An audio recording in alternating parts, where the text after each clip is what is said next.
तो समझिए कि अगर अभी तक हम लोगों ने जो पढ़ा है उसी को लिख देता हूं, px एक दो घात का बहुपद है तो px बराबर 0 यही दो घात का समीकरण हो जाएगा, इसे हम लोग बोलते हैं द्विघात समीकरण। और px अगर इस फॉर्म में है, किस फॉर्म में, ax स्क्वायर धन bx धन c, यानी कि जो बड़ी घात है, दो घात है, वो पहले लिखी है, उसके बाद एक घात लिखी है, फिर शून्य जीरो वाली घात लिखी है। जीरो घात इसकी जो चर पद है, चर क्या है यहाँ पर x है, तो वो घात अगर शून्य है तो फिर क्या कर देते हैं, हम इसको बोल देते हैं मानक रूप में लिखा हुआ है। तो ax स्क्वायर धन bx धन c बराबर 0, ये मानक रूप है किसका, हमारे द्विघात समीकरण का। ठीक है, जहां पर a जो है शून्य के बराबर नहीं है, ऑब्वियसली हम लोग पहले भी कई बार लिख चुके हैं, क्योंकि एक अगर जो है वो शून्य के बराबर हो जाएगा तो क्या हो जाएगा, पहला पद दो घात का रहेगा ही नहीं, है ना। और बाकी b और c a को मिलाकर के भी क्या है, वास्तविक संख्या है। अच्छा, अब हम लोगों को कुछ कुछ कभी कभी ऐसी चीजें दे दी जाती हैं, जैसे बोल दिया गया है कि x ऋण 1 की घात 2 बराबर x स्क्वायर धन 5x प्लस 17, ये क्या द्विघात समीकरण है। ठीक, तो हमें क्या करनी होती है, टेस्टिंग करनी होती है। अब हमें देख करके तो लग रहा है यार इधर भी दो घात का है, इधर भी दो घात का है, तो ये तो द्विघात समीकरण होना चाहिए। कैसे, जैसे मान लीजिए कि इसी में x धन 1 की घात 2 बराबर लिखा हुआ है 2x स्क्वायर धन 15x धन 4, तो क्या ये दो घात समीकरण है। इसमें भी दिख रहा है कि यार x धन 1 को आप खोलोगे दो घात का हो जाएगा, ये भी दो घात का है, तो बराबर बराबर कुछ होकर के ऐसा कुछ रहेगा कि वास्तव में एक्स स्क्वायर का टर्म आ जाएगा। और अगर एक्स स्क्वायर का टर्म आ रहा है, फिर एक्स का टर्म आ रहा है, एक्स का नहीं भी आ रहा है, कोई कांस्टेंट नहीं भी आ रहा है, एक दो घात का टर्म अगर मिल जाता है और उससे बड़ी कोई घात नहीं मिलती तो द्विघात समीकरण हो जाएगा। तो इसको जब हम खोलेंगे तो क्या दिखेगा, हमें दिखेगा एक्स स्क्वायर धन 1 धन 2x बराबर 2x स्क्वायर धन 15x धन 4। मानक रूप के लिए क्या करेंगे, इस एक्स स्क्वायर को काट देंगे तो ये 2x स्क्वायर से इधर एक्स स्क्वायर जाएगा तो एक्स स्क्वायर बच गया, ये 2x इधर चला जाएगा तो क्या बचेगा, 13x बचेगा, और ये एक इधर चला जाएगा तो क्या बचेगा, 3 बचेगा। तो आपका बचेगा कुल मिलाकर के एक्स स्क्वायर धन 13x धन 3 बराबर 0, ये हमें मिल गया। क्या हुआ, ये हमें मिल गया। अच्छा, अब समझो यार कि ये तो वास्तव में स्टैंडर्ड रूप में भी लिखा हुआ है, सबसे बड़ी घात पहले, उसके बाद उससे छोटी घात, उसके बाद उससे छोटी घात 0 है, 2 1 0, ये है घात x की, एक्स स्क्वायर x और x की घात 0 यानी कि 1। अच्छा, तो ये द्विघात समीकरण हो गया। यहां पर हम इसको खोल करके देखेंगे तो क्या मिलेगा, एक्स स्क्वायर धन 1 ऋण 2x बराबर एक्स स्क्वायर धन 5x धन 17। एक्स स्क्वायर से एक्स स्क्वायर पूरा पूरा कट जाएगा, ये 2x को आप इधर ले जाओगे, ऋण 2x को तो क्या हो जाएगा 7x, और ये a को भी इधर ले जाओगे तो क्या हो जाएगा धन 16 बराबर 0। ये द्विघात समीकरण है क्या, नहीं है। क्यों, क्योंकि इसमें एक्स स्क्वायर का कोई भी पद नहीं है। तो कुछ इस तरह के प्रश्न आ जाते हैं कभी कभी कि आपको कोई ऐसे कुछ लिख करके दे देंगे जो आपको दूर से भले ही थोड़ा सा कंफ्यूजन में लगे कि हाँ यार ये द्विघात समीकरण लिखा तो है, लेकिन वो द्विघात समीकरण है ही नहीं। तो कुछ इस तरह के प्रश्न आएंगे जो बहुत ही आसान है, उसमें क्या करना होता है, पूरा आप एक्सपेंड कर दो, खोल दिया दोनों तरफ, खोलने के बाद से दोनों को एक ही तरफ ले आओ। तो जब आप एक ही तरफ ले आओगे तो एक्स स्क्वायर के टर्म जितने भी कट जाएंगे, और अगर एक्स स्क्वायर का एक भी टर्म नहीं बचा, जैसे कट तो यहाँ पर भी रहा है, यहाँ पर एक्स स्क्वायर 1 था, यहाँ पर 2 थे, तो 2 से 1 घट जाएगा तो 1 तो बच गया था।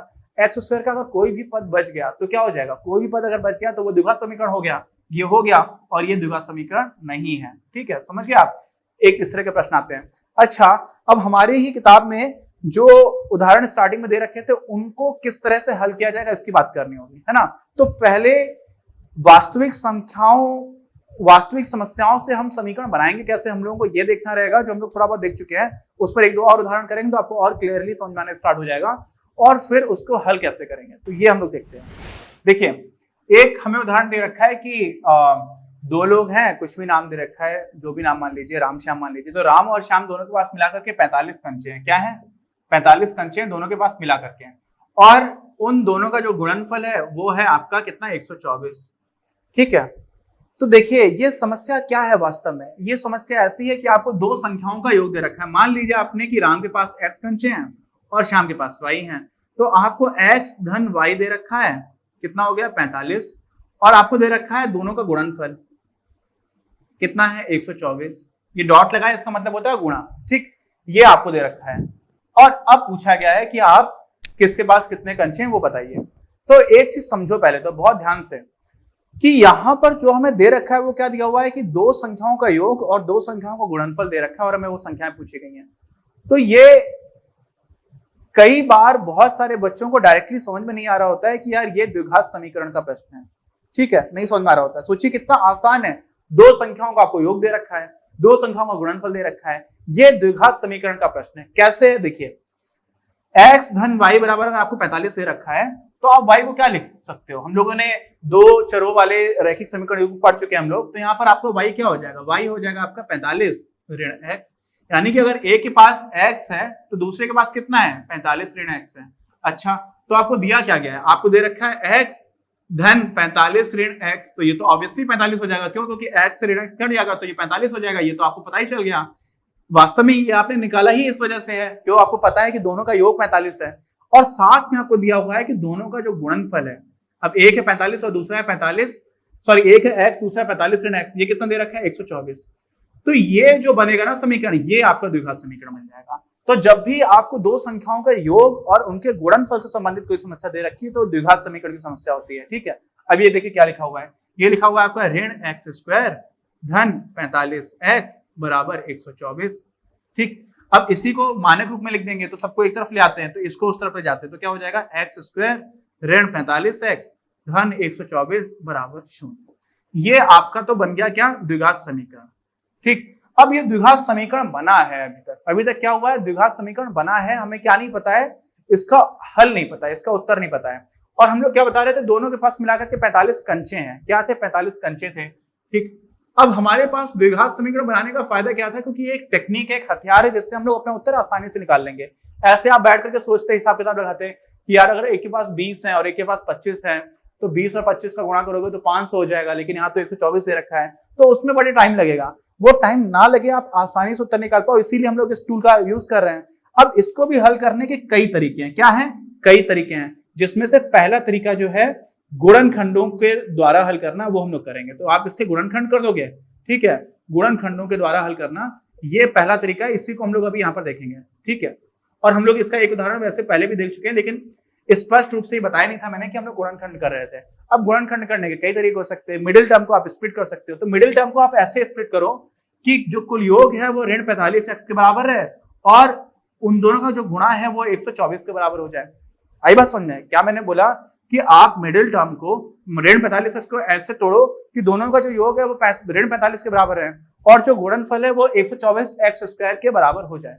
तो क्या हो सकता है, कैसे हो सकता है, तो एक तो बात है कि जो भी ऋणात्मक मान है वो ज्यादा होगा, क्यों, क्योंकि ऋण 45x आपको उत्तर आ रहे हैं, ठीक है। और दूसरी बात है कि एक अगर ऋणात्मक मान होगा तो दूसरा भी आपको ऋणात्मक मान ही लेकर के आना पड़ेगा, क्यों, क्योंकि जो गुणनफल है वो वास्तव में धनात्मक संख्या है। आई बात समझ में, जो गुणनफल है वो कैसी है, धनात्मक संख्या है। तो इसी को हम लोग अब तोड़ने की कोशिश करते हैं।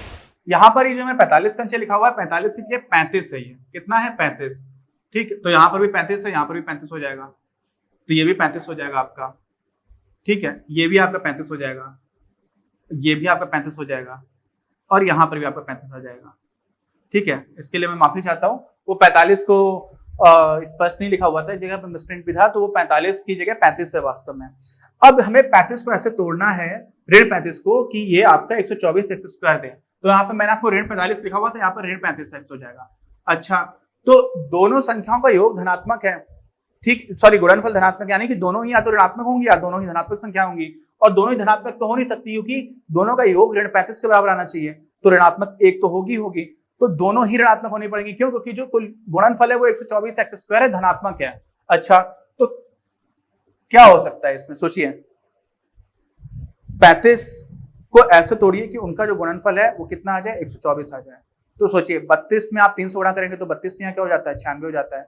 31 में आप 4 से गुणा करेंगे तो क्या हो जाएगा, 124 हो जाएगा। यानी कि अगर आप इसको ऋण 31x ऋण 4x लिखोगे तो 35x जो था ऋण का वो भी टूट गया और साथ में इसका गुणनफल 124x स्क्वायर आ जा रहा है। तो यहां से आप क्या कर दोगे, आप लिख दोगे इसको x स्क्वायर ऋण 31x ऋण 4x धन 124 बराबर 0।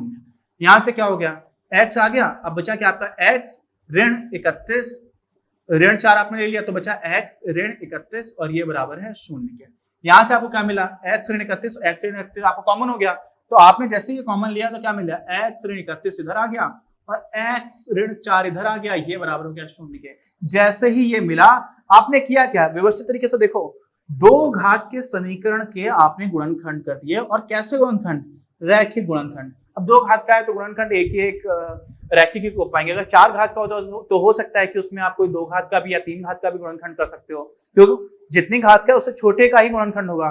तो 2 घात से छोटा क्या क्या संभव है, 1 घात का और 0 घात का। तो 0 घात वाला तो कांस्टेंट हो जाता है, अचर हो जाता है। तो यहाँ से क्या हो गया, x ऋण 31 मिल गया, x ऋण 4 मिल गया। तो यहाँ से आपको x क्या मिल जाएगा, x मिल जाएगा आपको 31 और दूसरा x मिल जाएगा 4। तो इसके जो मूल आ जाएंगे वो 31 और 4 आ जाएंगे। तो इस हिसाब से उत्तर क्या हो सकता है, इस हिसाब से उत्तर आपका 4 भी हो सकता है, 31 भी हो सकता है। तो अगर 4 है, एक के पास अगर 4 है तो दूसरे के पास 31 हो जाएंगे, सीधी सी बात है। और पहले के पास अगर 31 है तो दूसरे के पास 4 हो जाएंगे। तो ये आपका क्या हो जाएगा, कुल मिलाकर के आपके कंचे हो जाएंगे। ठीक, तो यहां से आपको सिरा सिरा दिख गया। अच्छा एक बात सोचिए, आप कहेंगे कि यहाँ पर हमें कोई बहुत फायदा तो हुआ नहीं। कैसे फायदा नहीं हुआ, आप कहोगे कि सर आपने बोला हुआ था कि कुल मिलाकर के उन दोनों के पास जो कंचे थे वो 35 थे। कितने थे, 35। तो अगर दोनों के पास कुल कंचे मिलाकर के 35 हैं और उन दोनों का गुणनफल आपका 124 है, तो हमने तो वास्तव में खुद से ही करके तोड़ के देखा है। जो मिडिल टर्म हमने स्प्लिट किया है, क्या किया, बीच का जो टर्म तोड़ा है वो हमने तोड़ा इस हिसाब से कि दोनों को ऐसे तोड़ो कि उनका जो गुणनफल है वो 124 हो जाए और दोनों का योग 35 रहे। तो ये तो हमारी मुख्य समस्या ही थी। तो हम तो सीधे सीधे ऐसे बैठ करके हिसाब लगा लेते कि 35 है, 2 को जोड़ करके, और गुणनफल 124 है। तो जैसे दिमाग लगाना पड़ता है वैसे तुमने अभी भी किया हुआ है। तो मैं बोलूंगा बिल्कुल सही कह रहे हो आप। क्या कर रहे हो आप, बिल्कुल सही कह रहे हो। क्यों, क्योंकि हमने वही किया। मिडिल टर्म को स्प्लिट करने का मतलब ही ये है कि 2 का योग आप लेकर के आ गए और फिर गुणनफल उतना निकाल रहे हो। तो योग और गुणनफल ही आप निकाल करके उन संख्याओं को निकालने की कोशिश कर रहे हो। तो फिर इसका फायदा क्या है, तो देखिए ये एक तरीका है। क्या है, ये पहला तरीका है जिस तरीके से हम लोग इनको हल करने की कोशिश करते हैं। क्या करते हैं, हल करने की कोशिश करते हैं। दूसरा तरीका है जहां पर हम लोग इसको बहुत आसानी से हल कर लेते हैं, जिसको हम लोग अपने आगे के वीडियोस में देखेंगे। मैं आपको बहुत आसानी से ब्रीफ में बता देता हूं कि उसको हम लोग शीघ्राचार्य नियम भी बोला करते थे, द्विघात सूत्री बोलते थे। उस सूत्र में आप सीधे सीधे यहां से मान रखोगे समीकरण से, तो आपको बहुत आसानी से उत्तर मिल जाएगा। आपको इस तरह से गुणनखंड करने की जरूरत नहीं होगी। लेकिन ये पहला तरीका है और वो पहला तरीका बहुत अच्छे से ये बात स्पष्ट करता है कि वास्तव में द्विघात समीकरण की जो समस्या है वो 2 संख्याओं के योग और उनके गुणनफल हमें दे रखे हैं और हमसे पूछा क्या जा रहा है, उनका क्या पूछा जा रहा है, उन संख्याओं का मान पूछा जा रहा है। ठीक, अब इसी में जिन लोगों ने ठीक से पढ़ाई की हुई है, तो हम लोगों ने बहुपद वाले चैप्टर में क्या पढ़ा होता है, जब शून्य की बात की हुई थी तो ध्यान से समझिएगा। उसमें हम लोगों ने बात की थी कि कोई जो हमारा बहुपद होता था 2 घात का, वो ऐसे लिखा जा सकता था, अल्फा धन बीटा गुणे एक्स धन अल्फा इंटू बीटा, जहां पर अल्फा और बीटा उस द्विघात बहुपद के शून्य हुआ करते थे। तो यहाँ पर वास्तव में है क्या, ये शून्यकों का योग है और ये शून्यकों का गुणनफल है। यहाँ पर क्या है, ये जो है आपका 35 शून्यकों का योग है। यहाँ पर हम समीकरण बना रहे हैं तो शून्यकों की क्या बोल देंगे, मूल बोल देंगे। मूलों का योग 35 है और मूल्यों का गुणनफल कितना है, 124 है। तो वही चीज यहाँ पर लिखी हुई है, समझ गए। अल्फा प्लस बीटा मतलब क्या, मूल्यों का योग, मूलों का, और अल्फा इंटू बीटा यानी अल्फा गुणा बीटा क्या हो गया, मूलों का गुणनफल। आपको बात समझ आ गई। तो यहां से चीजें दिखना स्टार्ट हो जाती हैं। अब आपको ये बात एकदम से सही से समझ में आ चुकी है कि जब भी 2 संख्याओं के योग और उनके गुणनफल की बात हो तो क्या हो जाएगा, हमें एक द्विघात समीकरण मिलेगा। अच्छा, इसी में एक और आपका उदाहरण है, उसको भी हल कर लेते हैं फटाक से। इस उदाहरण में हमें दिया गया है कि एक कुटीर उद्योग है जहां पर कुछ निर्माण किया जा रहा है खिलौनों का, और खिलौनों का जो भी निर्माण किया जा रहा है उसकी लागत को अगर आप 55 से घटा दोगे तो सबसे पहले तो आप मान लीजिए x खिलौने बन रहे हैं। ठीक है, कितने खिलौने बन रहे हैं, खिलौने बराबर हैं x और लागत आप मान लीजिए y है। हम 2 क्यों मान रहे हैं, अभी आपको मैं समझा रहा हूं कि 2 क्यों मानने को, कि हम लोगों ने 2 चर वाले रैखिक समीकरण में इसी तरह से मानते थे, एक को कुछ मान लेते थे, दूसरे को कुछ मान लेते थे। और हमें दिया गया है कि अगर आप 55 से उसकी लागत घटा दोगे तो ये क्या है, संख्या जो है आपकी खिलौनों की उसके बराबर है। ठीक है, तो ये आपको पहला समीकरण मिला। दूसरा आपको क्या दे रखा है कि आप उसकी लागत, एक दिन जो बनाए गए थे खिलौने, उनकी जो कुल लागत थी वो 750 रुपए थी। तो आपने x खिलौने बताए, एक की लागत y रुपए है, तो सब मिलाकर के कितना हो जाएगा, 750 हो जाएगा। अब यहां पर आप फिर से प्रतिस्थापन यूज करते हो। क्या करते हो, प्रतिस्थापन। और प्रतिस्थापन में क्या होता था कि यहां पर आप y को x के पदों में लिख देते थे। तो आप y को x के पदों में लिखोगे तो क्या हो जाएगा, y इधर चला जाएगा, x इधर आ जाएगा। तो y बराबर जो है वो क्या हो जाएगा, 55 ऋण x। और जैसे ही आपने 55 ऋण x लिखा, वैसे ही आप यहां पर y को भी 55 ऋण x कर दोगे तो क्या हो जाएगा, x गुणे 55 ऋण x बराबर क्या हो गया, क्या हो गया यार, बोलो, 750। अब ये फिर से आपका द्विघात समीकरण बन गया। तो ये क्या हो जाएगा, ऋण एक्स स्क्वायर रहेगा, मैं एक साथ लिख देता हूं, समझिएगा, एक्स स्क्वायर इधर भेज दिया और ये हो जाएगा ऋण 55 एक्स धन 750 बराबर 0। अब फिर से ध्यान से देखो, ये दो संख्याओं का योग दिया हुआ है और ये दो संख्याओं का गुणनफल दिया हुआ है। समझ लो, ऐसी दो संख्याएं जिनको मिला करके हम 55 बना दें और उनका योग 55 है और उनका गुणनफल कितना है 750, तो बहुत आसानी से मुझे दिख रहा है 25 तियां 75 होता है। कितना?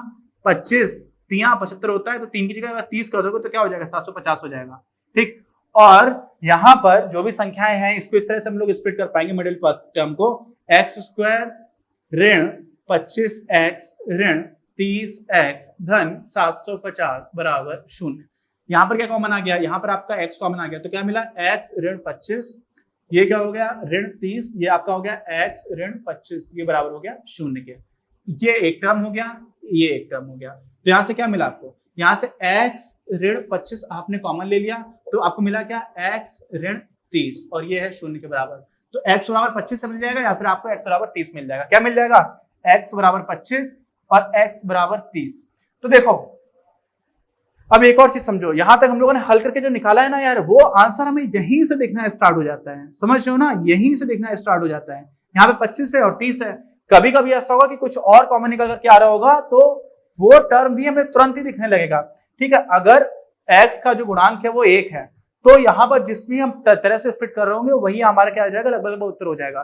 तो यहाँ पर हम लोगों ने किया क्या?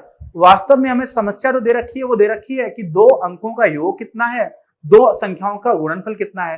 तो दो संख्याओं का योग और दो संख्याओं का गुणनफल, उसको हम लोगों ने बनाया द्विघात समीकरण, और फिर उस द्विघात समीकरण को फिर से यही मान करके हल किया कि ये आपका दो संख्याओं का योग है और इन दोनों का गुणनफल है।